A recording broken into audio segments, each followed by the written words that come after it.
Oi! Hoje eu quero fazer uma reflexão no livro de Mateus, capítulo 27, versículos 33 e 34, que nos diz assim: E chegando a um lugar chamado Gólgota, que significa lugar da caveira, deram-lhe a beber vinho com fel, mas ele, provando-o, não quis beber.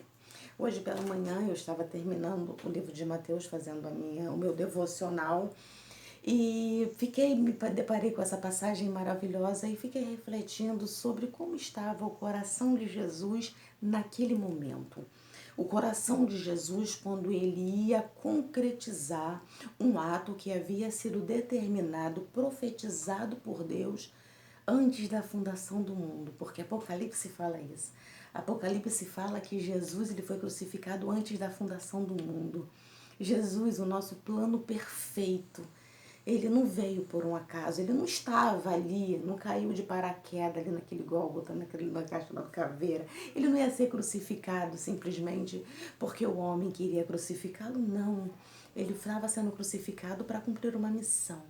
A missão de formar uma nova aliança, de nos ajuntar com Cristo, com Deus, né?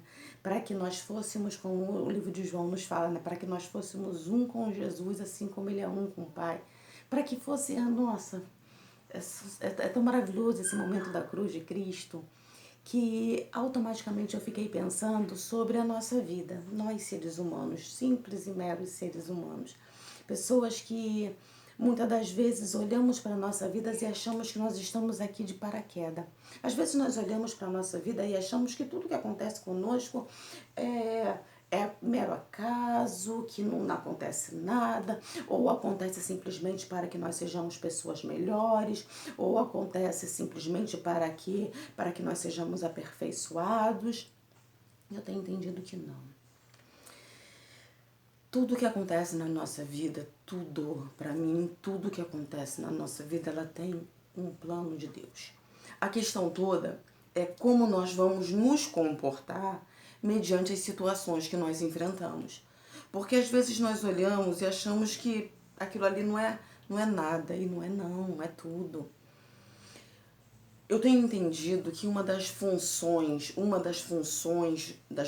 nossas funções é nós sermos agentes facilitadores. O que significa ser um agente facilitador? É isso mesmo, é facilitar a vida de outras pessoas. Existem pessoas que não percorreram o caminho que você percorreu. Existem pessoas que não tiveram a experiência que você tem.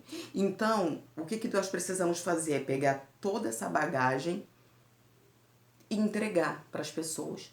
E muitas das vezes existem cálices que o mundo nos oferece que nos impede de fazer isso, tipo a culpa, a mágoa, a tristeza, o rancor, a ansiedade. Sentimentos esses que não nos faz crescer em nada. Sentimento esse que simplesmente nos atrapalha de cumprirmos verdadeiramente o nosso propósito.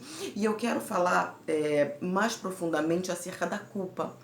Porque a culpa ela tem literalmente paralisado a vida de muitas pessoas. Existem pessoas que carregam uma culpa tão grande dentro do coração, uma culpa tão grande, que isso a impede de viver o propósito de Deus, isso impede dela de seguir a sua vida.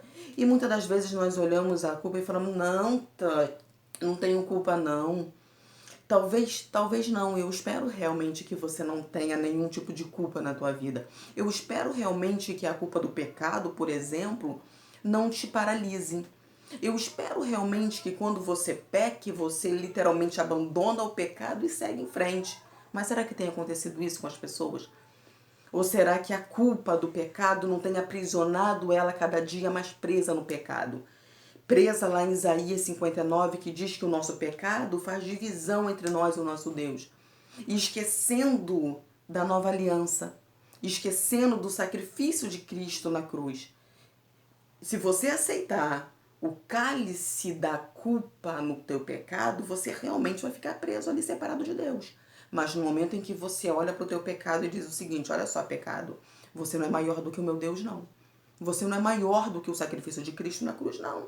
Automaticamente, você vai colher a consequência do seu pecado, porque eu creio nisso, que a gente colhe tudo aquilo que a gente planta, mas nós vamos dar seguimento, nós vamos continuar na nossa caminhada rumo à presença de Deus.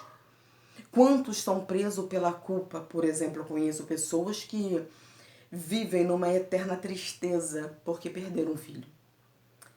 O filho ou saiu da igreja, ou o filho realmente morreu. E os pais, muitas das vezes, carregam essa culpa em si. Trazem essa culpa para eles, esquecendo que cada um segue o seu caminho. Esquecendo que cada um tá traçando a sua vida. E muitas das vezes, quando nós somos aprisionados nessa culpa, nós impedimos o propósito de Deus na nossa vida de darmos seguimento. É claro que a gente precisa interceder, lógico que a gente precisa orar pela nossa família, mas a gente não pode ficar aprisionado ao fato que aconteceu. Nós não podemos ficar bebendo esse cálice.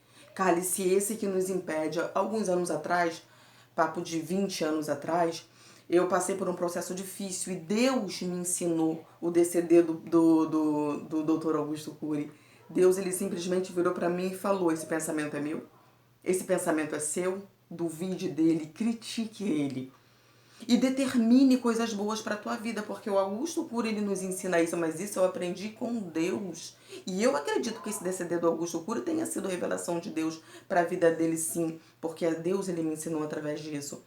E nós precisamos, o apóstolo Paulo, em Filipenses, ele diz o seguinte: olha, tudo que é puro, tudo que é verdadeiro, tudo que é amável, tudo que é respeitoso, tudo que é justo, se existe alguma virtude, se existe nisso algum pensamento bom, é justamente nisso que nós devemos pensar. Ou seja, o pensamento de culpa, o pensamento de mágoa, o pensamento de rancor, o pensamento de tristeza, esses tipos de pensamentos, eles precisam ser aniquilados da nossa vida.